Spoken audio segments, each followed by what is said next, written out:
வணக்கம். திருக்குறள் எல்லோருக்கும் வாழ்க்கை வழிகாட்டி. எந்த வயதிலும் எந்த நிலைமையிலும் இது நம்மை மெதுவாக நல்லதொரு பாதைக்கு அழைத்துச் செல்லும் நெறி. நாள் ஒன்றுக்கு 2 நிமிடம் மட்டும் கேளுங்கள். புரியாவிட்டாலும் பரவாயில்லை, நடைமுறைப்படுத்த முடியாவிட்டாலும் கவலையில்லை. கேளுங்கள், மெதுவாக உங்கள் மனதில் ஒரு மாற்றம் உருவாகும். கடினமான நேரங்களிலும் கூட அது உங்களை அமைதியாக தூக்கும். உங்கள் வருகைக்கு நன்றி. லைக் பண்ணுங்கள், சப்ஸ்கிரைப் பண்ணுங்கள். வாங்க, இன்று நம்ம திருக்குறளை தொடங்கலாம். இன்றைய குறள் அதிகாரம் 19 புறங்கூறாமை. குறள் எண் 183. வணக்கம்.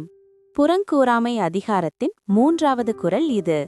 முந்தைய குறளில் புறம் பேசுவது எவ்வளவு பெரிய தீமை என்று பார்த்தோம். இக்குறளில் வள்ளுவர் இன்னும் ஒரு படி மேலே சென்று மிகவும் அதிரடியான ஒரு கருத்தை சொல்கிறார்.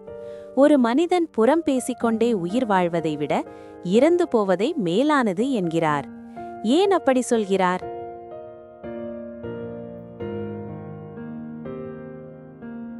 புறங்கூறி பொய்த்துயிர் வாழ்தலில் சாதல் அறம் கூறும் ஆக்கம் தரும்.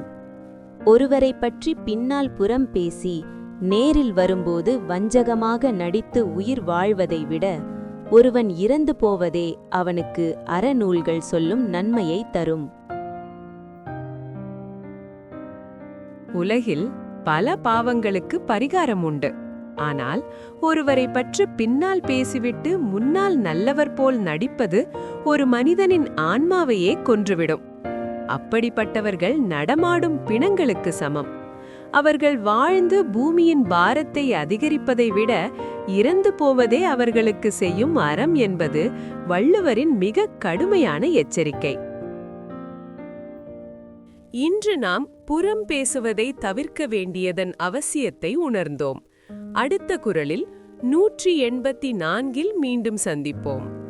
உங்கள் மனம் நிம்மதியாய், உங்கள் வாழ்வு நிலைத்ததாக இருக்க நமது சேனலுடன் இணைந்திருங்கள்.